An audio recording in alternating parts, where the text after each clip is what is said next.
Hey everyone, welcome back and let's write some more neat code today. So today let's learn all about MongoDB in less than an hour. We'll be talking a lot about the document model, including all of the common CRUD operations. We'll touch a little bit on MongoDB's ACID compliance, as well as how indexing works, aggregation pipelines, and a lot more. Now you're gonna learn a lot from watching this video, but you're gonna learn even more if you follow along. So let me show you how you can do that in less than 60 seconds. I'm personally gonna be using MongoDB Atlas because it's really easy to set up. It's free and you don't need to enter your credit card or anything like that. Once you sign up, you'll be brought to a console that looks kind of like this. And just FYI, if you click over here, you'll see that a project by default was already created for us, Project 0. That's not super important, but I thought it was worth mentioning. And currently here, as you can see, we are within Project 0. So here we're going to create our first database. And you can see we are given some options. We can choose the serverless option over here, or we can choose a fixed resource option over here, but you're going to want to choose the third option over here. You will not even need to put in your credit card information. This is free forever. So make sure you click that one and then go ahead and click create.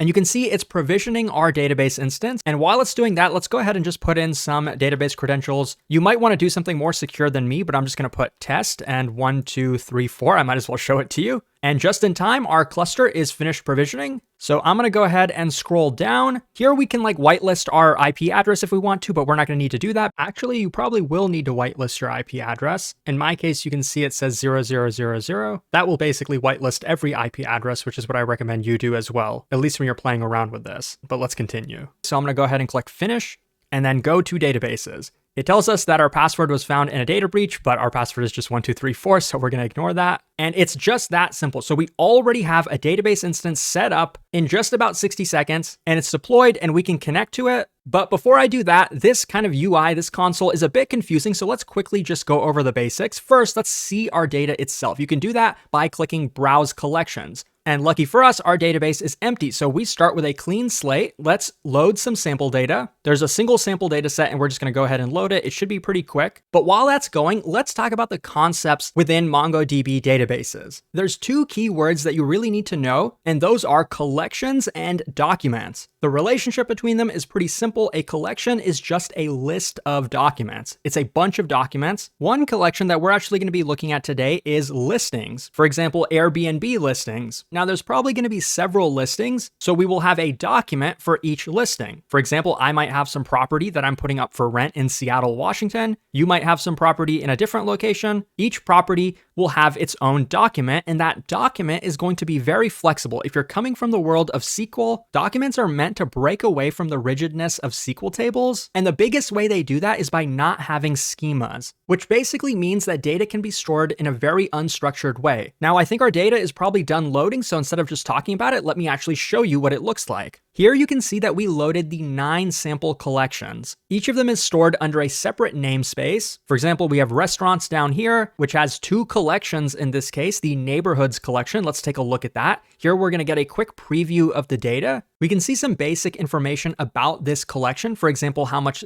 storage it takes up, about 4 megabytes. How many documents are there? It's showing only 20 of the documents currently, but we do have 25,000 documents, so that's good to know. And we also get the index total size. We'll talk a bit about that later on. But most importantly, let's look at the data over here. You can see that this is a single document. Every document is going to have a unique ID, which is similar to the world of SQL. This is required. Usually it's going to be auto-populated for us, but we have a few other fields. So far, this looks like SQL. We have some key value, or you could think of it as the column in SQL, and it's mapped to some value. In this case, we have a bunch of strings. Pretty much all of them are strings, actually. Even this number could have been a number, but you can see when I double click it, we get the type, and it is a string. But over here, you can see one type is an array, and when I expand that, you can see that we get an array of objects. So to actually take a look at the object, let's expand one of them, and we see we have another object, which tells us the grade, the score, the date. So those are some additional types as well.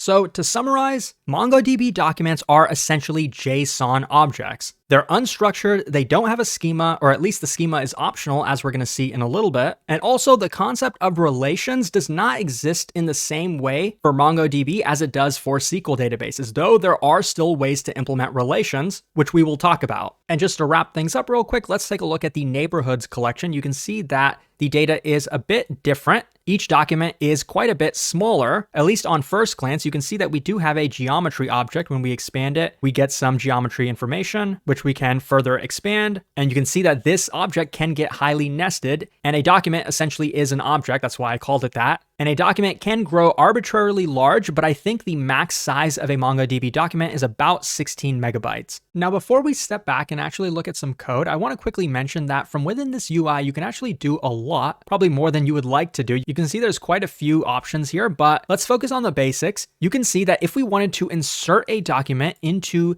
this collection, into the restaurants collection, we can do that like this. Here you can see the ID is auto-generated, by the way. It is guaranteed to be unique within this collection. In fact, it's required to, and I'm just going to create a name and then some field, Navi, and then insert that. And you can see that even though it didn't necessarily match the rest of these documents, that's okay. It doesn't need an address field. All we added was a name, and it's going to be hard to find that here. So let's actually query to find that. This is going to give us a bit of the syntax behind queries. You can see the syntax is very, very similar to JSON. You can see that this is in fact a JSON object, a JavaScript object, and we're saying we want the name to be equal to Navi. I'm going to apply that, and we should get just a single document, the one that we inserted. Now, the last thing I want to show you within this is when you go over here and you click on databases, you can see that we have a single cluster. It's not called a database, it's called a cluster. And that's because when you click it, you see that there's actually 3 instances of our database. Here, you can see one is the primary, that's the name of it.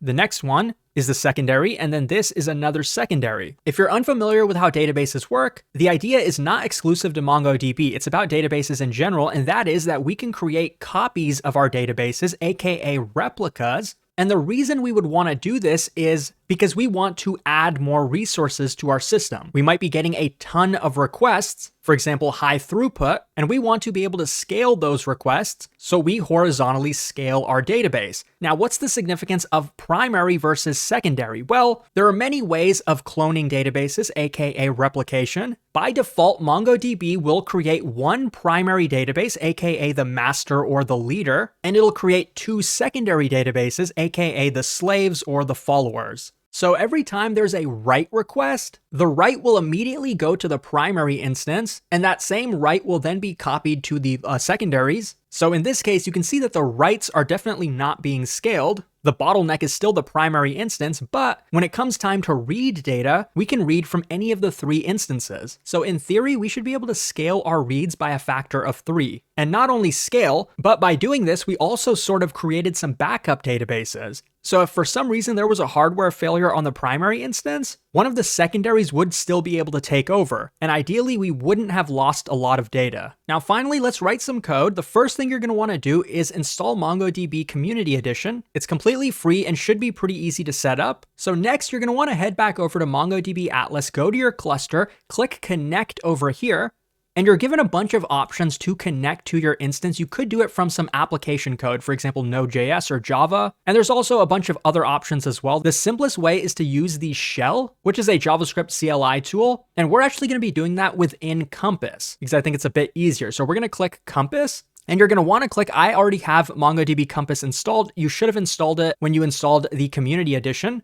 And then all you want to do is copy this connection string. Now, after that, you're going to want to open up MongoDB Compass. It's a program that should have been installed with the Community Edition. It's similar to MongoDB Atlas, except it allows us to connect to some database instances, whether it's a remote instance, which is what I'm going to be doing. I'm going to copy and paste that string that I had earlier, and we're going to want to update the username and password. I believe my username was test and my password was 1234. And then we're going to click connect.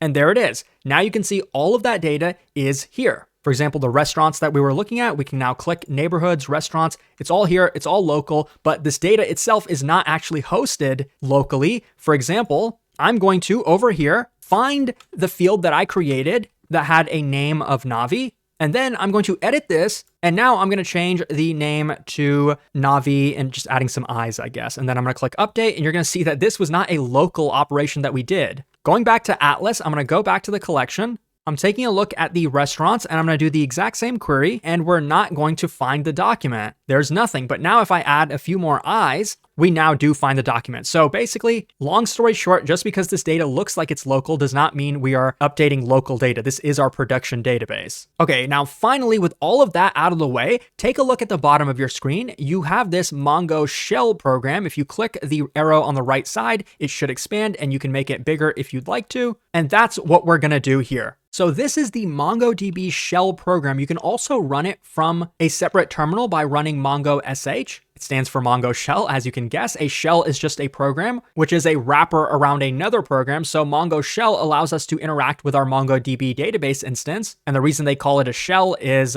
because you need to go through the shell to get to the inside. Now, first things first, let's see how many databases we have. I'm going to click Show DBs. And you can see it's pretty much the same sample databases that we were looking at earlier. And you can switch to a database just by pressing use. And you can see we do have auto completion. That's going to make things pretty nice. So I'm going to click use Airbnb. And now you can see we switched to Airbnb. Previously, though, we were at test. How is it possible that we are at test when test doesn't really exist? Well, you are technically allowed to switch to any database even if it doesn't exist. So if I just click to use hello123, we are now switched to database hello123. And now I'm going to switch back to Airbnb. And now I'm going to click show DBs. And we do not see that 123 database that we created because we did not create it. It's a little confusing, but I thought it was worth mentioning. Now, when we actually enter a database, we can also click show collections, and we see we have a single collection, listings and reviews. Now, I'm also going to go to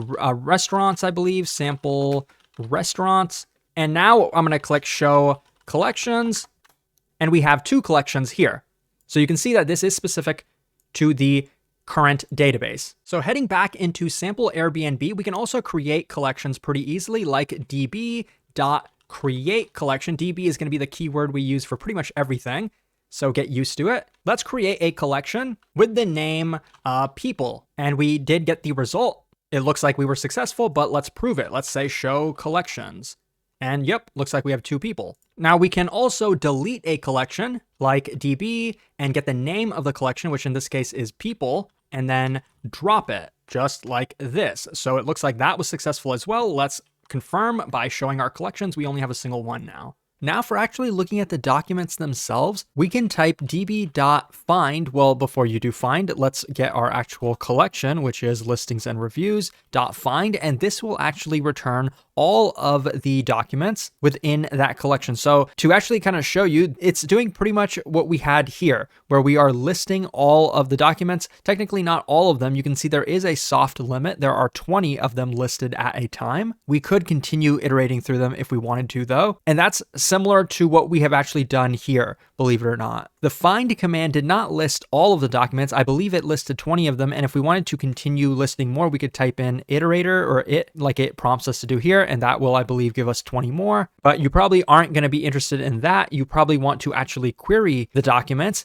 based off of something. And that's what you can also use find for. We can query. And in this case, let's query based on the name like we did earlier. And in my case, I'm going to do Navi. So this will give us all documents that match this query. And as you can expect, only one of them is going to match it this time around. And again, that is the exact same as us here, typing in the exact same thing, querying by a name. In this case, it's Navi, and that is going to give us exactly one document just like this. So it's pretty much the same thing. And here you can see that find actually has some options as well. We can project, we can sort, we can limit, we can skip, and I'll show you how to do that within the shell. Let's go ahead and clear our screen. You can do that like this. Now, first things first, let's say we want to call find again, but instead of showing all of the documents, we want to limit it based on some number. And you can do this pretty much the same way in SQL by limiting the results. And even these are quite long, you can see, and I think it's because one of them had a lot of reviews. So we're actually going to rerun that command.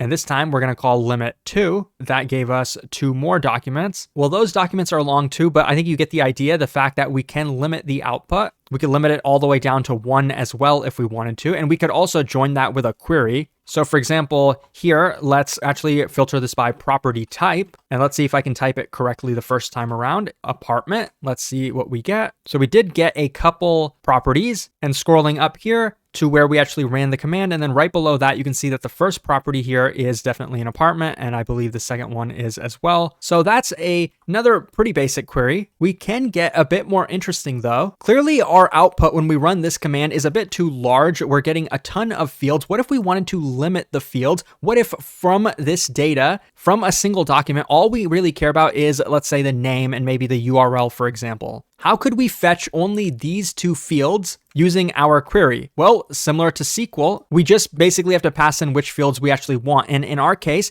that's going to be the second parameter to our find call. The first is going to be our query. What criteria are we filtering for? And the second is going to be the projection. What columns, what fields do we actually want? So here in the projection, I'm going to pass in, I forgot the exact name of the field, so I'm actually just going to say property type because it doesn't really matter what we filter or what we project. We just want to get something. I think the name was one of them as well. The syntax is basically the field name is the key, and then the value is going to be true. In our case, let's say we just want property type and the name. So this query has gotten pretty long, but you can see it summarized up above, and you can see we got exactly that. We got two properties that are apartments, and we only got the name and the property type of them. You can see we do have the ID. That's always going to be shown. If you do want to get rid of it, you can by explicitly setting it to false here over on the right-hand side. I'm going to say _ID is going to be set to false. So therefore it should not be included in the output. And that's exactly what we get. We can also sort just like this. So suppose in this case, we want to limit it by 10 and we want to now sort by the name. We can do that just like this.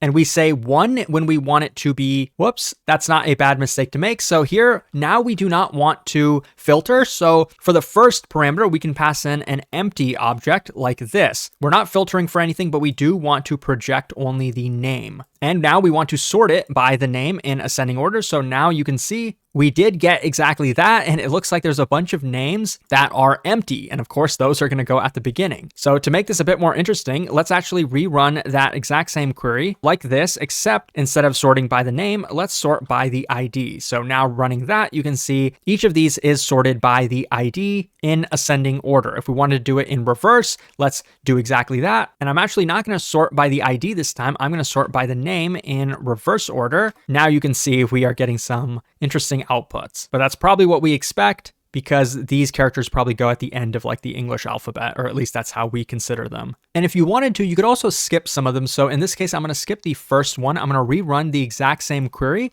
except I'm going to call skip and pass in 1. So now when we get our output, we should have everything except for townhouse. And yeah, actually we exactly do. So this was the first time I ran that command. You can see we have townhouse here. And then the second time I ran it was down here, and we have pretty much all of them, except we did skip townhouse. Now keep in mind that our data isn't necessarily flat. For example, taking a look at some documents here and loading some of the additional fields. Let's say I expand address over here. Then we get some additional fields. For example, country and location, which I believe is going to be the longitude, latitude coordinates. But the idea is that we have nested values. If instead of just filtering by like one of the outer ones, like here, I could filter for beds. And in this case, let's say I want to do beds 5, just like this specific document here. And now let's say I want to filter by the country and I want Portugal as the country. How do I get that country, even though it's not an outer field? It's inside of the address field. Well, we can use dot notation. So here, if I even just start typing address, you can see it will autocomplete to the country. And in this case, let's say I want the country to be Portugal. I did not spell that correctly. Searching that, you can see we got 22 documents. So there's actually many documents that match that criteria, and these are a few of them. And we can do the exact same thing within the shell. So I'm going to go ahead and do DB listings and reviews, find, and our query here is going to be beds is equal to 5. And now country, but before country, we do address dot country. This is going to be set to Portugal, assuming I spelled that correctly. And I type enter, and we can't tell immediately that this is the exact same result. So something quick and easy we can do is actually chain at the end of this command a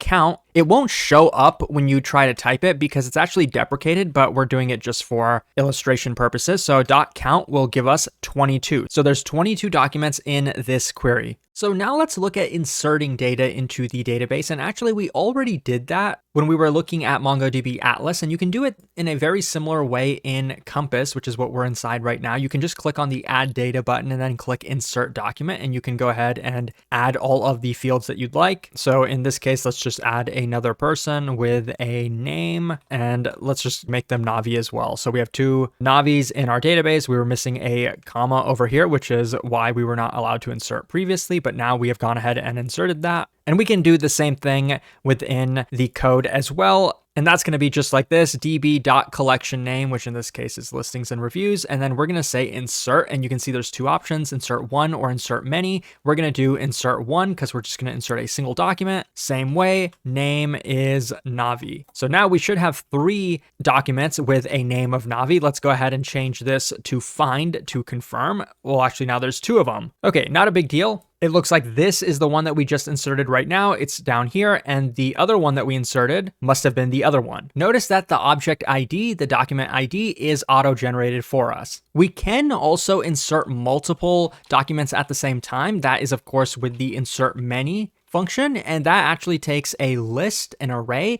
In this case, let's have 2 objects. One is going to be named Bob, and then the first one is going to be named Alice. Whoops, this is also a good bug. Well, not a good one. This would probably drive you crazy, but here we have 2 curly braces right after Alice. We only want a single one, so let's get rid of that and then try again. And you can see it did work, and you can see that these were the document IDs that were auto-generated for us. And clearly they are both unique. Well, they're pretty much the same except for the last character here, but no matter. And now let's query that result, and let's actually use find, but let's use a different operator than we have used previously. This is going to be name, and we are specifically querying if the name is equal to any of these. So we can use the in keyword. It's going to go inside of the curly braces in. So this is going to be an array of values. In my case, I'm going to make it Navi, Alice, and Bob. So what this is querying for is all of the listings where our name is in this array of values. So either our name is equal to Navi, Alice, or Bob. Those are all of the records that should be returned. So let's run that and see what happens. Yep, we got the 4 records that we expected. We're going to be looking at a lot more operators that use the $sign. These are complex queries. There's nothing super significant meant by the $sign. As we'll see, there are many, many different types of operators with the $sign. But let's continue. So let's actually shift our focus to updates. As you can guess, the syntax is going to be pretty similar. We're going to start with DB and then the collection name and then the operation. We are doing update. And there's a few choices. Let's start with update 1. And there's going to be 2 parts to this. It's going to be one of the query / the filter. What are we trying to update? Which document are we updating? And second is what is the actual data that we are now going to store? So these are the 2 parts. The first part is similar to what we've been doing, like with find. So we want to look for a certain document. And this query itself, like for example, if we did name Navi, it could match multiple documents. This should match 2 documents. But when we call update 1, the update is only going to be applied to one of them. So here, if I update this, and I'm actually going to change the name itself, the field that we are using to filter, and I'm going to change Navi to Bob. So now after this is done, we should be able to rerun the previous query and we'll get 1 Navi and 2 Bobs now. So let's run this first. Okay, there was an error. On some versions, especially older versions, you might not get this error, but this is a very good one. And that is when we perform any updates on a document, we can only use atomic operators because anytime you are updating data, there could be some conflict, multiple pieces of code trying to update the same document at the exact same time. So MongoDB provides atomicity as well as isolation, and those help with concurrent operations, concurrent updates. In this case, our fix is going to be pretty easy. We want to update or reassign a field from one value to another. So we can use the set operator like this. And I believe we do need to actually wrap it in curly braces as well. In MongoDB, everything is going to be wrapped in curly braces. So this is our query. This is the document that we are updating, and this is the data that we are going to pass in. We're reassigning the name to Bob using the set operator. So running this, does work as we expected. And now when I rerun the previous query where we are checking if the name is in this list, we now get 4 records once again, but we renamed Navi to Bob. I forgot which one we renamed, but we did do one of them. Now, if you're wondering what atomicity actually is, I'll cover that in just a few minutes when we go over the ACID properties and how they relate to MongoDB. But for now, let's continue with updates. This time, let's call update many. Let's say this time we want to update all of the documents that match name is Bob, and we want to this time unset the name attribute, the name property. So we do that like this with the unset keyword, the unset operator, and then we can say name is 1. This is basically saying that the name is going to be unset. The value here, by setting it to 1, this will essentially set the name to null. So now if I run the same query up above, we see that we only get 2 names returned. If I update that query now, though, to now have a 4th value that it can possibly match at, which is going to be null, we see that we are going to get multiple documents. And that is because when we ran the unset command and we had the name set to 1, it sets the name to null. It doesn't actually delete the name attributes. So these 2 documents do have a name attribute and the rest of these do not. They do have a name attribute. It just happens to be set to null. And to further clarify this, let's actually rerun that update many command. And any record, any document that has a name of null, instead of unsetting the name, we know setting the name to 1 is just going to set name to null, but it already is null. Instead, we're going to set this to an empty string, and what that's going to do is it's actually going to remove the name attribute from any documents that have a name of null. So now let's run this command. You can see that 4 were matched, 4 were updated. Now let's rerun the previous command and see all of the records that have a name matching these. What do you expect it to return? Well, given that we removed the name from a bunch of documents that had a name of null, it should now have those documents removed from the output here. But you can see we still get a bunch of documents that don't have a name property, but they still show up. And the reason is because I think by default, MongoDB coerces the type. So these documents don't have a name field. And there's some type coercion going on under the hood, which is basically setting those to be null by default, but that's not what we want. So now we're actually going to do something a bit interesting to get our desired result. Suppose this time we want to rewrite that query to actually get the listings that do not have a name field at all. Like we should not include null in our result. For that, we can do something a bit more complicated. So inside of the query, we are going to use a logical operator in this case, and, well, it at least behaves pretty much like the and operator. It's $and. That basically allows us to have multiple conditions, or in our case, actually a list of conditions. So we're going to have an array here, and we want multiple things to be true here. So each of our conditions is going to be wrapped in some curly braces. Our first one, this is what's going to prevent our result from including any null names. And that is, we're going to check that the name always exists. We can do that like this. And then the exists operator, and that is going to be set to true. Well, I think it needs a lowercase t. These are our 2 conditions. The first one so far is that the name must exist. It can't be null. Second, we want the name to be in this set of values, the same set that we were looking at previously, which is Navi, Alice, and Bob. So now let's run this. Oops, I think we're probably missing a bracket somewhere. Well, let's format this to make it a bit more readable. So this is what we're going for. Hopefully this makes it a bit more readable as well. These are the 2 conditions that we're looking for. And when we execute this, we do get 2 records where the names do indeed exist, and the names are either Navi, Alice, or Bob. So now let's say to this document here, I want to add an age attribute like this. So I say db, this collection, insert 1, and to query it, it's going to be pretty easy for us. We're just going to say the name is Navi because we know that's going to be unique for sure. And we're not doing insert 1, I keep forgetting. We are doing update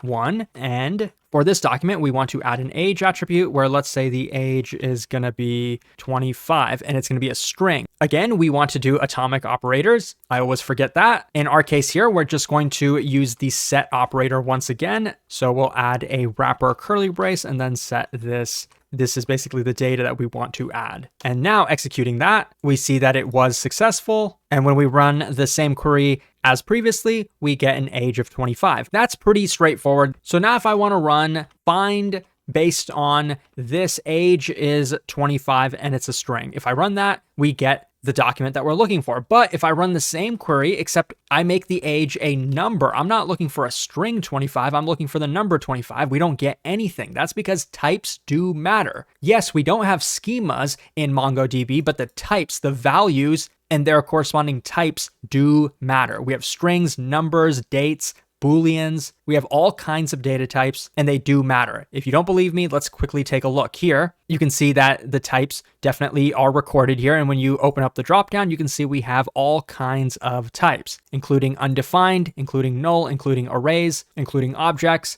integers, dates, and timestamps. Something to keep in mind for sure. So now before we continue, let's talk about MongoDB's ACID compliance. We talked about atomicity. First of all, what is atomicity? Basically, it comes from the word atom. Atoms are the smallest form of matter. They can't be split up any further, at least that's what people used to think. And the same idea was borrowed for database transactions. Now, we've been doing very simple operations like reading or writing to a single document, but it's possible to perform multiple steps in a single database transaction. And the classic example that people always give is, let's say in a single transaction, I withdraw $100 from Alice's bank account. And in the same transaction, I deposit $100 into Bob's bank account. It's always possible that our code or hardware could crash somewhere in between though. For example, after we took money from Alice, our computer could have crashed, or for some reason, our transaction would have been incomplete. It would have only completed half of the transaction. And basically, Alice would have lost money, but Bob never received the money. And that's a problem. And that's the problem that atomicity fixes. This transaction would either be all or nothing. All of it would succeed or all of it would fail. Therefore, our database wouldn't be left in a corrupt state. Now, how does that relate to the atomic operators that we were using earlier, like set or unset? Well, those obviously aren't part of a multi-step transaction. Those are pretty simple steps, but with more complex transactions, I'm sure you can see how atomicity would be useful. Now, consistency doesn't really apply a lot, in my opinion, to MongoDB or to a lot of NoSQL databases, because it's a different consistency from like data consistency. In general, it means that all of our constraints are going to be satisfied in a SQL database. It would mean that our foreign key constraints are always going to be enforced, our unique key constraints, and all the other constraints you can add to a SQL database. Now, most of those constraints you can't add to a MongoDB database, which is why I think it doesn't really apply. Though there are some constraints. Obviously, the ID of a document in MongoDB is always going to be unique. We can have schemas, believe it or not, and those schemas can be enforced. That's what I'm going to show you in a bit. But moving on to isolation, which is another really important property. It goes hand in hand with atomicity, in my opinion. I think a lot of the time people use them interchangeably, but the idea behind isolation is we could have multiple concurrent transactions running on our database, and some of those requests are going to be running at the same time. Isolation means that concurrent database transactions will not affect each other. Basically, they will execute as if they were running in a specific order. If we have 3 transactions, A, B, and C going on at the same time, they will execute as if they were executed in a particular order, like ABC or ACB or BAC. We can't guarantee what the order will be, but it will be in some serial order. And the reason that's important is we don't want our data to be corrupted because of a race condition or some concurrency issue. And MongoDB is isolation compliant. Lastly, we have durability, which basically means that any transaction that's been committed will not be lost. If your computer crashes, all of the data is stored persistently on disk, which is pretty much true of all databases. A quick caveat is that historically, MongoDB has only supported atomic transactions for a single document. That means if you had a transaction running on multiple documents, it would not guarantee the atomicity for all of those documents. But recently, support has been added for multiple document transactions. So now let's talk about deleting documents. You can see here, I've queried for these names in our listings collection, but we probably don't want people within our Airbnb collection. So let's delete these 3. And let's start with the hard way, the command line way. So first, let me clear the screen, and then let's run db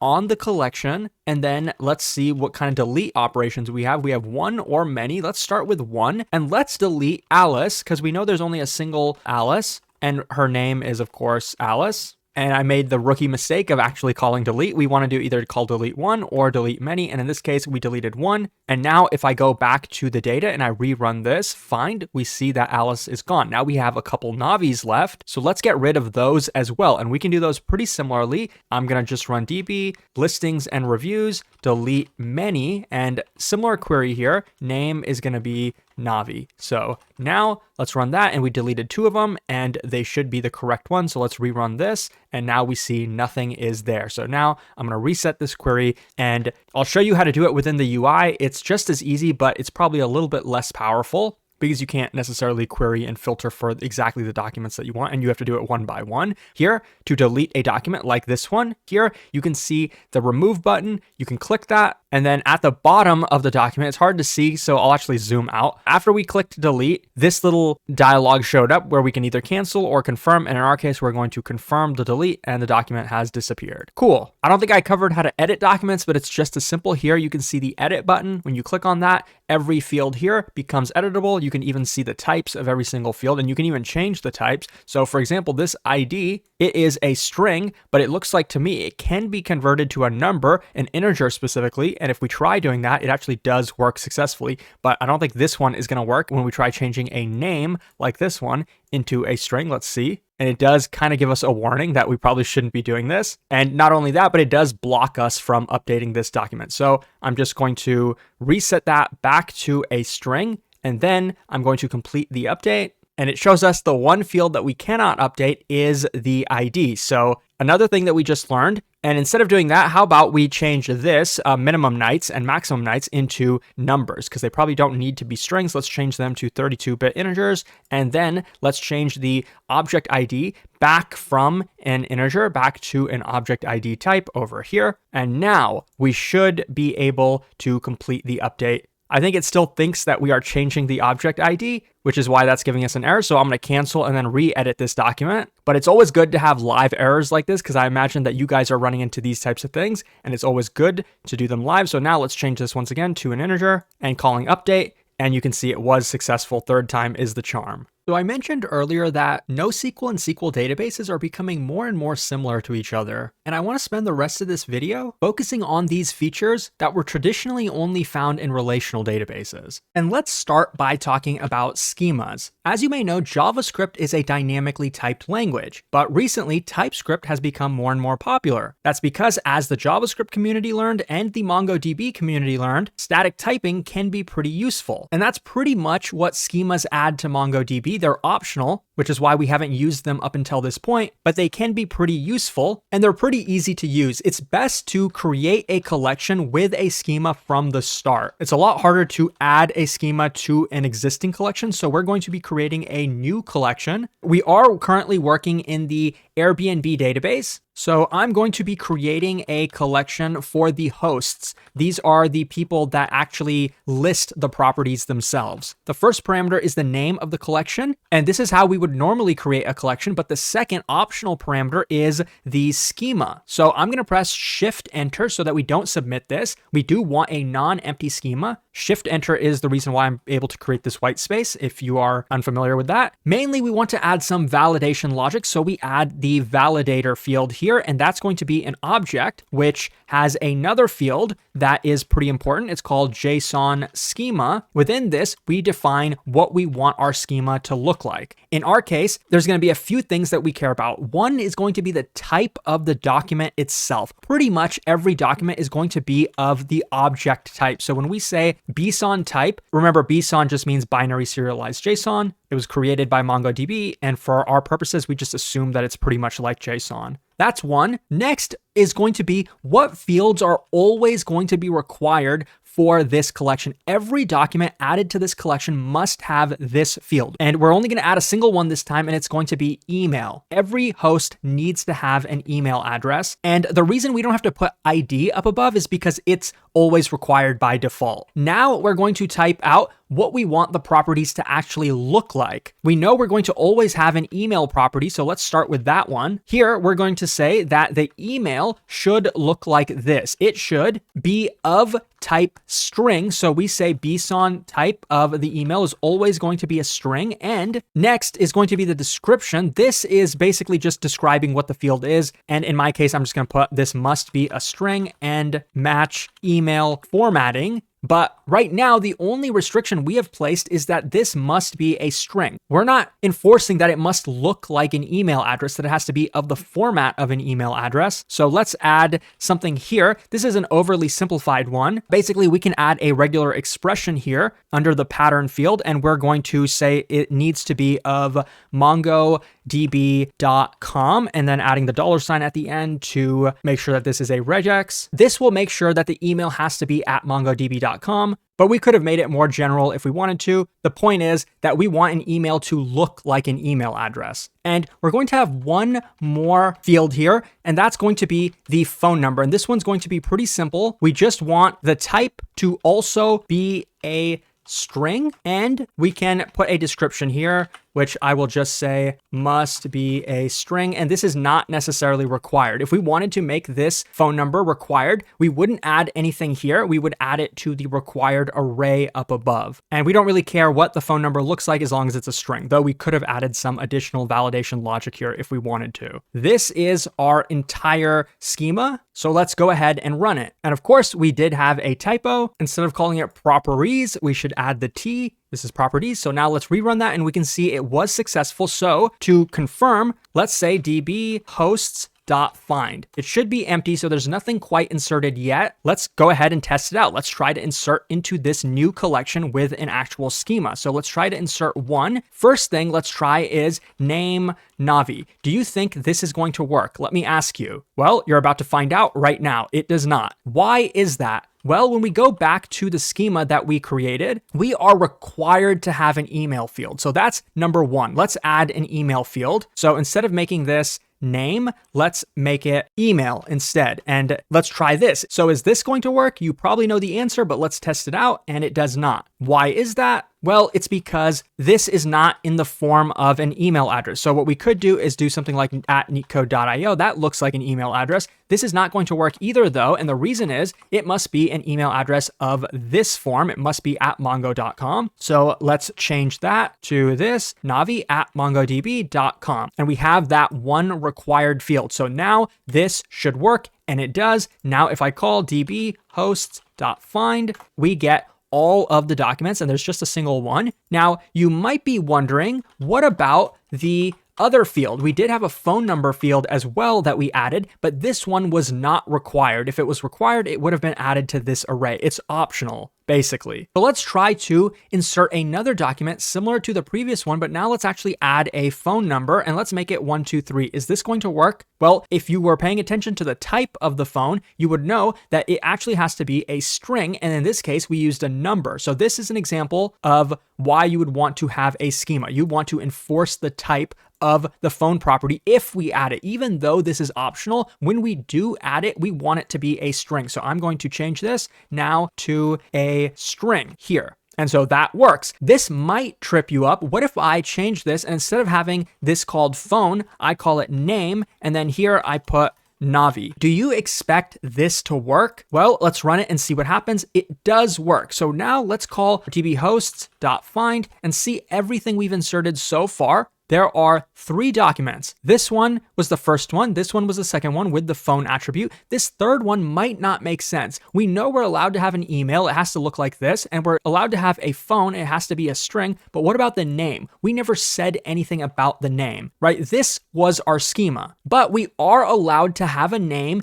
even though we did not specify it here. What that means is the type of the name could be anything. We didn't say the name has to be a string. We didn't say it has to be a number. We didn't say anything. We could rerun the same query like this one here. And instead of making the name a string, I can now make it a number 123, and that's going to work as well. But you can see that this might not be ideal because why would we want the name to possibly have a bunch of different types? We probably wouldn't. So this is to illustrate the power and the flexibility of schemas in MongoDB. So now let's talk about MongoDB's data model, even though we've already been talking about it throughout the entire video. But specifically, I wanted to talk about the idea of relationships between different collections in our database. You may know that with SQL or relational databases, the relationship is all that matters. We could have many kinds of relationships, like one to many or one to one, that would be the simple case, and many to many. Now, we're not required in MongoDB to formalize these relationships, but it is encouraged to think about them when you're modeling your data, because if you want the benefits of MongoDB, you do have to put in a little bit of work. And this is sort of a very naive way to model data, especially if you're coming from the relational world. You can see we have three collections here. One is the user collection. So these are our users. This is the contact information for a particular user. So you can already kind of see that the relationship here is going to be one to one. Lastly, we have the access that this user has in our system. Now, technically, access could be relating to many different things. So it could be possible that this would be a one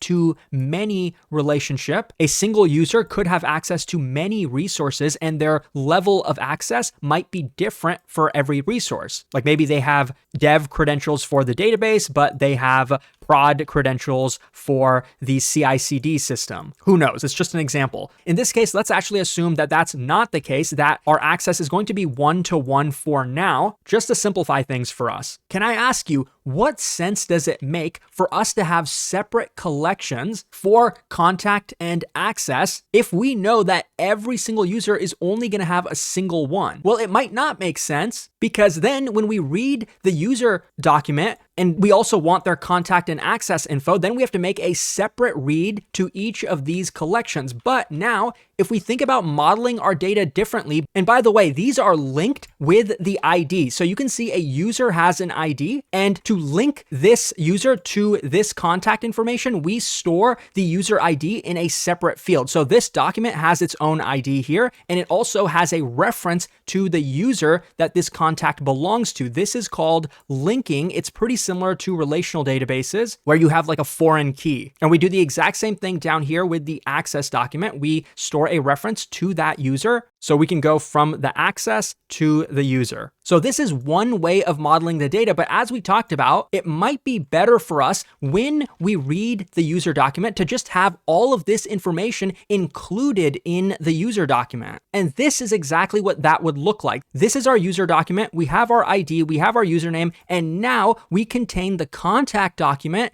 and the access document as sub-documents of this user document. And this is called embedding. It's an alternative to linking. And usually in SQL, you're told not to do this. This is essentially creating a copy of documents that already exist and embedding them inside the user documents. Now, in this example, we probably wouldn't need those collections anyway. So we probably wouldn't duplicate our data. We would just store all of it in the user collection. But there are other cases where you'd want to duplicate your data. Again, this is different from the relational model, but this approach does have its advantages. The main one being that we can get all of the data that we need in a single read. We can just read a single document and it'll have all the data that we want. The downside is that it might have extra data. What if you don't actually want the contact information or the access level? This might return some redundant data. So it's important to actually think about your specific use case. Think about the problem that you're trying to solve and what makes sense in your case. To wrap things up, when should you link versus when you should embed? Well, again, it depends on the data that you're trying to model. But some good rules of thumb are that if data is not frequently accessed, then instead of embedding it, we can just link to it so that we don't end up reading a bunch of unnecessary data. If we need to query based on embedded info, that's going to be much easier if we do not use linking, because non-relational databases like MongoDB do not have great support for joins, though they do have some support, as I'm going to show you in just a bit.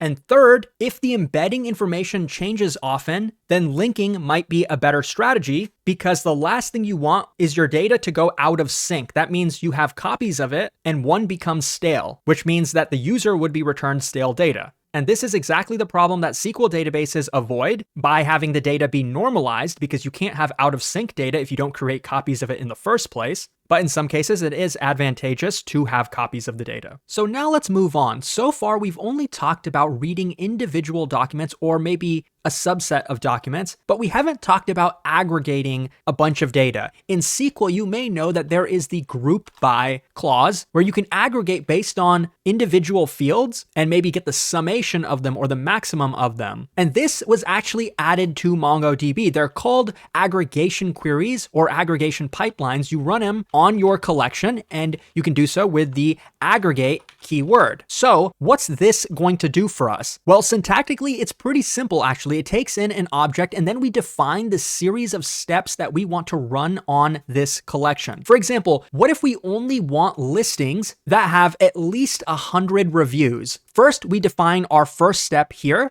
It's really annoying having to tab these every single time, but oh well. The first step is going to be a match step. So we want to match all of the documents that satisfy this criteria. And which field are we looking for? Well, it's called number of reviews. You probably wouldn't memorize that. You can look at the data model to confirm, but it is called number of reviews. And we want to get all the listings that have at least 100 reviews. So number of reviews is a number, of course, and we want to confirm that it is greater than or equal to 100. We can do that with GTE. It stands for greater than or equal. I know we've talked about these operators a bit, but there's quite a lot of them, pretty much for whatever you could imagine, any type of conditional or logic operator. So next, I'm going to add one more step, and this one is pretty important. This is where we actually group the data. We are going to define it with the group operator, and then we pass in how we want to group this data. So in our case, we want the ID to be property type. This is how we are grouping the data. Here we pass in the name of the field and we have a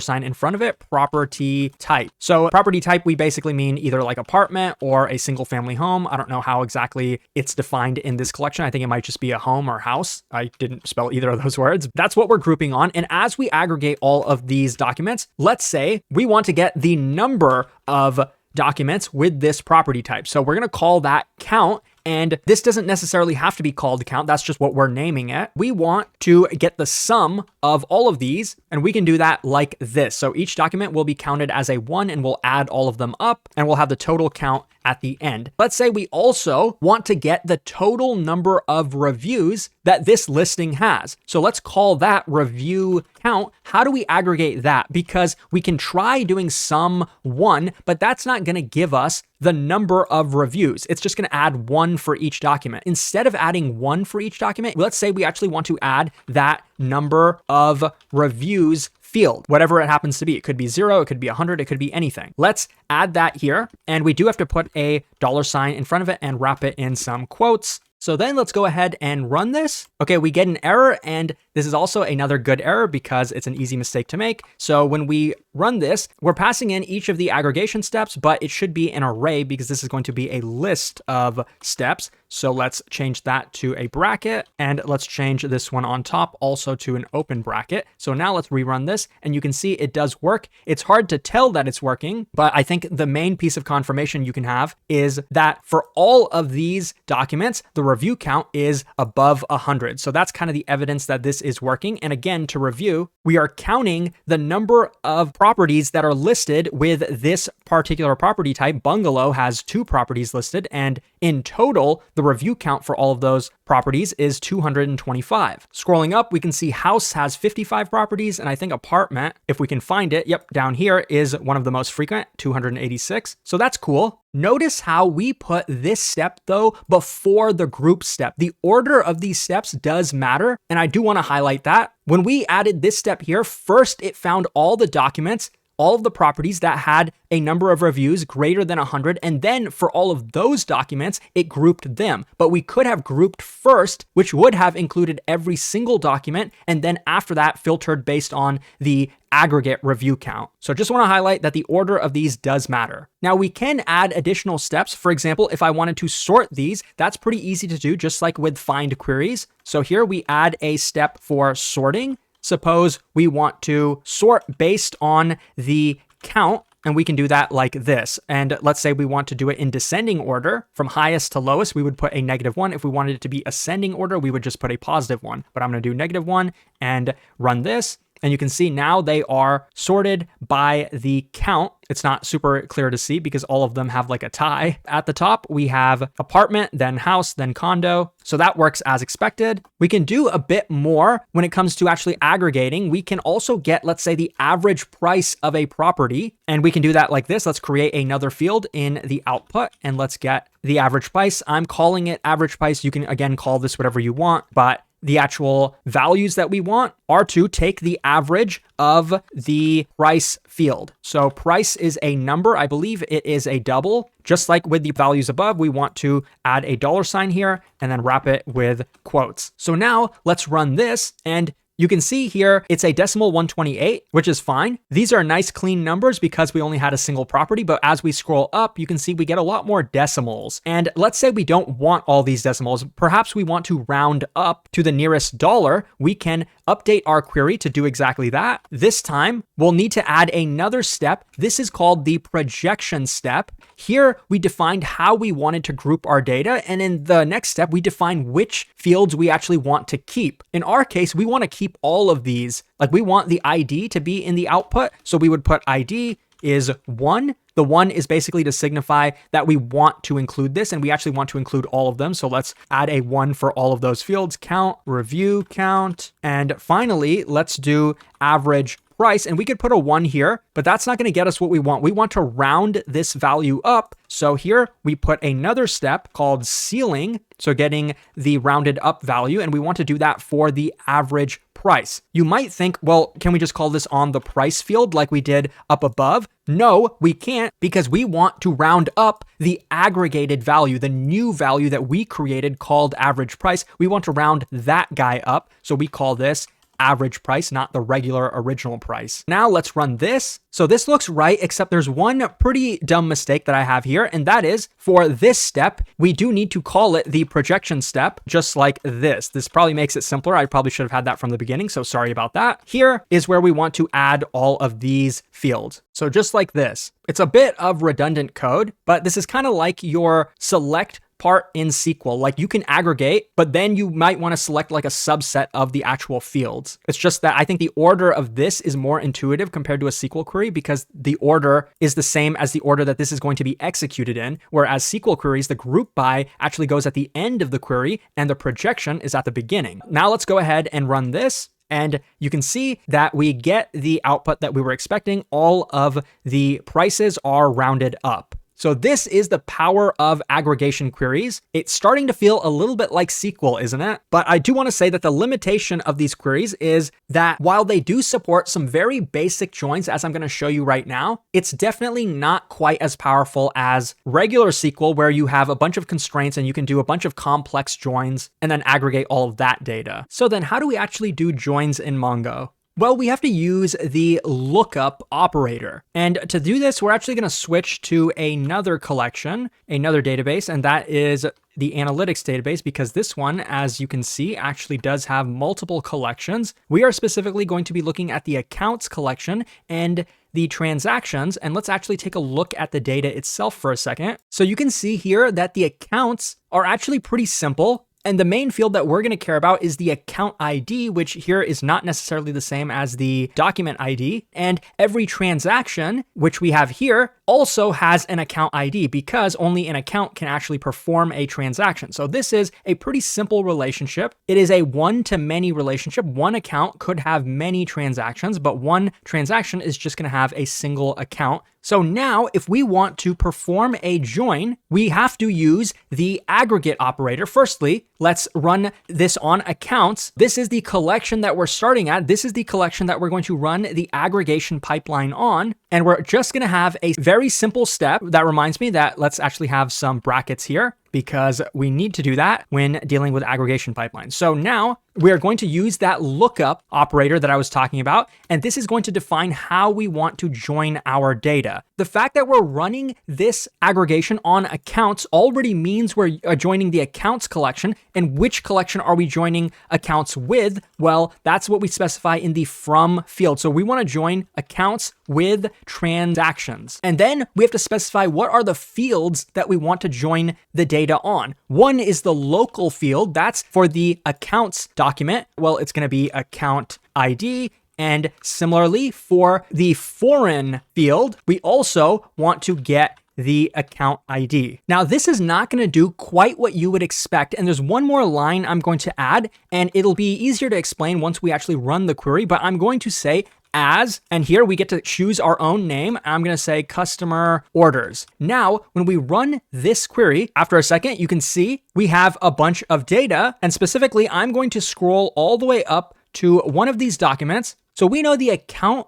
document is very simple. It has an account ID. That's mostly what we're concerned with. And then this is the customer orders field that we just created. And what you're going to find in this array is every single transaction document that matched the criteria. In our case, which was the account ID is going to match. So you can see that this over here matches this over here. So this is an array. And if we scroll down, you can see that there were actually many transactions, I believe, that matched. Actually, there wasn't. There was only a single transaction because the transactions document actually is nested as well. This is the transactions, and these are all the transactions for this individual customer. So going back to our query for a second, you can see here that as is basically going to create a new field in the output where customer orders is going to be an array populated with every matching document from the other collection. So this is definitely more complicated than doing joins in SQL. And it's definitely not as powerful because we can't do super complex joins like we can with SQL. So now finally, let's talk about indexes. So first thing I'm going to do is switch back to the Airbnb database, and I'm going to say db.the collection name, which is listings and reviews, get indexes. And this will show us what the indexes are for this particular collection. And it looks like actually in this case, there are, I think, 4 of them. But let's first talk about what an index actually is. There's a data structure that you might have heard of. Does this thing look familiar to you? Well, it kind of looks like a binary search tree, which is a way of efficiently organizing data so that it can be retrieved relatively quickly. And as you can imagine, we can apply the same concept to databases. And in this case, this is actually a B tree, which is a generalized binary tree. For example, each node could have up to 3 children, or it could have up to 4 children. But if we were storing numbers, for example, and suppose from here, we are looking for the document that has an ID of 23. We start at the root, we see 29. So where should we go in our B tree? Should we go to the left or to the right? Well, the values are sorted. Every value on the left is going to be less than 29. So we go here, we're still looking for 23. Here, the max value is 21, so we should go to the right over here. And then within this little set, we finally find the document with 23. So you can see that this is definitely faster than literally just looking at every single document in a linear order. In the case of MongoDB, by default, it uses a B tree as the index. This is the data structure that's used by default. And each of these nodes are ordered based on some index, which is usually the ID. And each of these nodes will reference the real document that we actually want to read. Coming back to the code, we have a bit of an understanding of what's going on here. This first index is always going to exist. We always index by the document ID. And in this case, you can see that the key is indeed the ID. The second index here we see is actually a compound index. We can choose to have multiple values as the key. In this case, we're using the property type, the room type, and the beds. This one is an index by the name field. And lastly, this is actually a non-B tree index. And we know that because this last field over here says 2D sphere index version. This means it is not a B tree index. This is actually using the location as the key. And there are better data structures for geographic data. I believe in this case, it's using a geohash, which is similar to like a quad tree, if you've heard of that. Basically, it's a way of organizing data based on the geographic location. Now, when it comes to creating and removing indexes, it's pretty simple. So the first thing I'm actually going to do is drop the name index. So here, I'm going to drop the name. Okay, I accidentally deleted the collection. So let's switch to another collection. So switching to the analytics database really quickly, and then running get indexes on the accounts collection, we can see that this is a bit more simple. There's just a single index, and that is on the ID, which is required. So let's run a really simple query, which is on accounts. Let's look for the one document that matches this criteria, which is the account ID must be equal to this. And let's add a little helper at the end of this. Let's chain explain. This is a command that can give you some information, some performance information about the query itself. And in our case, we're going to pass in the execution stats, which will do exactly as it says. It'll give us the execution stats of this query.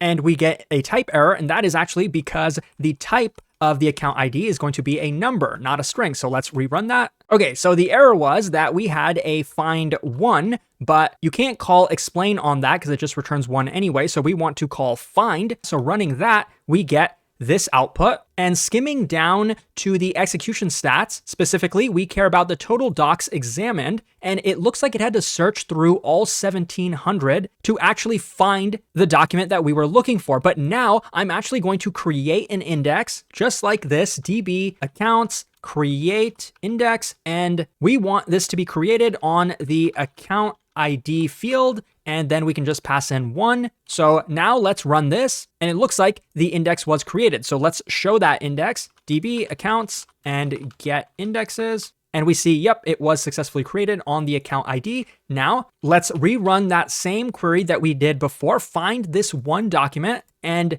running that, skimming down to the execution stats, and we see that it this time only needed to examine a single document. That's the power of an index. It can speed things up, and under the hood, it really is just a data structure. So if I click here on indexes, you can get a closer look. I'm now going to refresh it as well. So here you can see that our account ID is just a data structure. It takes up 32 kilobytes, which is usually proportional to the number of documents in your database, not necessarily the size of those documents. Though the size of the key, which in this case is the account ID, here is the actual document ID, the size of the key does matter in the index size. So we covered a pretty insane amount of stuff in just 1 hour. I hope you found this helpful, and I hope you were able to follow along with me. If not, I highly, highly recommend trying this out for yourself. You can do it for free. Links are in the description, and hopefully I've made it simple for you. Thanks for watching. If you found this helpful, please like and subscribe, and check out neatcode.io for the cheat sheet and written explanation.